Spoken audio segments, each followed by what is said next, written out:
Well, this is an exciting day for us. We've been waiting for our new replacement tent to come in. You guys know that we lost our Skycamp 3.0 Mini. Today we have the replacement here. It's been delivered, sitting right there waiting for us. So we're going to show you guys what this looks like when it comes in the box and what it takes to actually get it on your vehicle.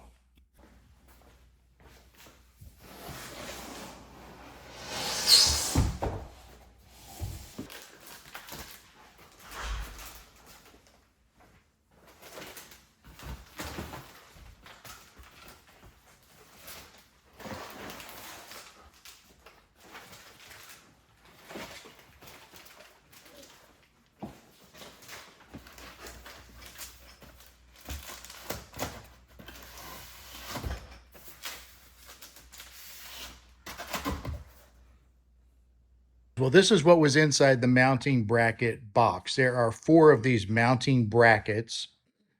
There's one of these long locking tools. This is essentially like an Allen key on the end of like a 30-inch rod.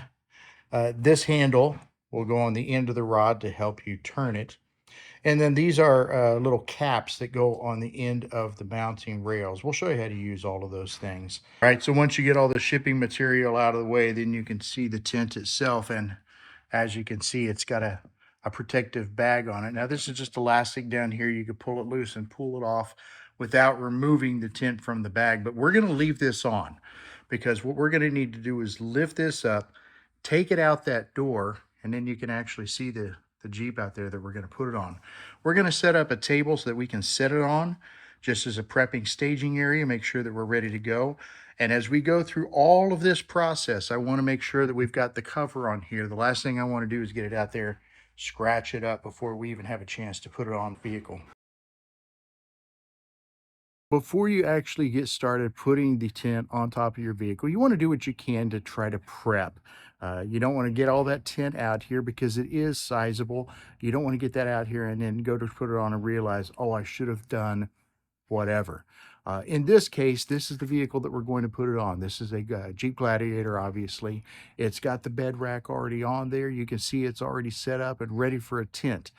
We took everything else off of the bed rack. So the track boards that were on there, the storage box, the roto pack, the fire extinguishers, everything had to come off. And we did that just so that we could more easily move around in there, navigate, and be able to just focus entirely on the tent. Now, that's not a necessary step, but we know that the more stuff that's in there and it's in the way, just the more frustrating that can be. So that's what we've done. We also went ahead and moved this back bracket, adjusted it, and did our best to guesstimate where we think it needs to be to support the tent. You don't want those scrunched up together. You don't want them too far apart. We did our best to estimate where it needs to be, and we've gone ahead and moved it. All right, so there's the tent once it's out of the box. And that is a really, really great shine on it. Right here, there's the keys that we'll need to be able to open these latches. That looks really, really good. Now, before we get started on this, before we actually put it up there, what I want to do is come along and put some wax on this. I want to keep it looking like this as much as I can. And I know it's going to get torn up over time. It's going to not look as good as it does right now, but as much as I can, I want to try to preserve that. So we're going to put some wax on this, coat maybe 2 before it goes up on top of the vehicle. Because once it's up there, it's really hard to get that waxed once it's on top of the vehicle. At least it is for me. All right, so we set the tent up on the roof rack. Now we need to go ahead and get it attached to the roof rack. Right now it's just sitting up there, and that has allowed us to get it centered, both left to right and front to back. Now we have it where we want it to be. Now it's time to go ahead and get these clamped down. Now the clamping mechanisms, they look like this, and you'll notice that they're shaped like this on the end. See this little U shape? This is actually going to fit and slide right inside these tracks on the end. So we've got 1, 2, 3 there, 4 here. We'll slide 1 down to that point, 1 here, 1 there, and 1 here. All four of them will slide in from this end. We'll just slide them down to where they need to go.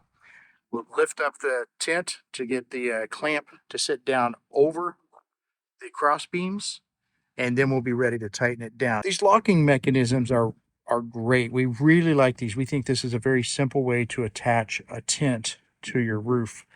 You'll notice on the end here, right there is a hex head. That's the equivalent of a 5mm Allen wrench if you wanted to use that. However, iKamper gives you this nifty tool, and it has the hex head already on the end. What that's going to allow me to do is to reach down in there from the end like this and be able to reach down to the clamp and get it locked down from here instead of trying to squeeze up in there with an Allen key and do all that. So that makes this significantly simpler.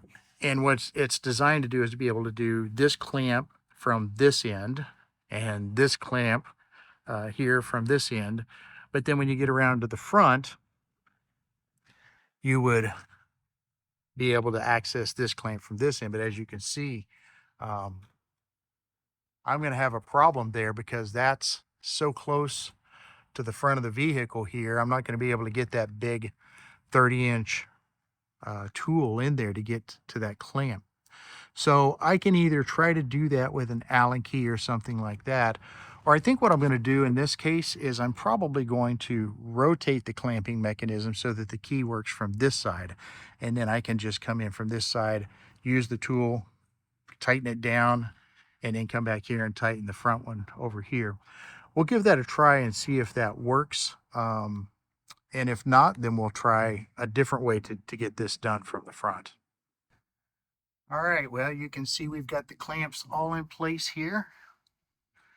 Up here in the end, you can see up in there, that's where that Allen wrench goes in to tighten everything down.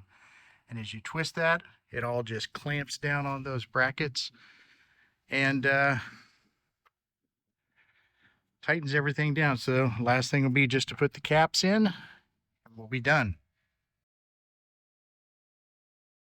All right, and just like that, you've got it mounted on your vehicle and it's ready to use. One more step though before you go out and hit the road and use your tent. Do like we did, pop it open, let it air out. It's definitely going to have that new tent smell. You want to let it sit open like this for a few hours just to kind of help take some of those fumes out of there that's left over from the construction process. You may also find, like we did, some goodies inside your tent when you pop it open. This time we had some seam sealer. This is a helpful water-based material that's helpful for waterproofing the seams on your tent. We've not had any leakage with the tent in the past. We've used it at least 50 nights now and never had any problem with it. But this is a good way to kind of push it to that next level. We also had this time another can here of wax, and you guys saw we waxed it before we put it on. Definitely recommend doing that once a year. If you've not already done so, please check out our full review of the iKamper 3.0 Mini. You will not find a more thorough review of this tent. We wanted to show you everything about it, top to bottom, inside and out, so be sure to watch that video. If you're going to be purchasing a tent, be sure to use our code BestLifeAdventureChannel-FREE and get free shipping. It's a $200 value. You can also see this tent in action in our Transamerica Trail video series as well as the Girls Only Overlanding series. If you've not already done so, please help us with our young and growing channel by clicking that subscribe button. It's free for you, but it means a great deal to us. Thanks for watching. We hope to see you back here soon on the Best Life Adventure channel.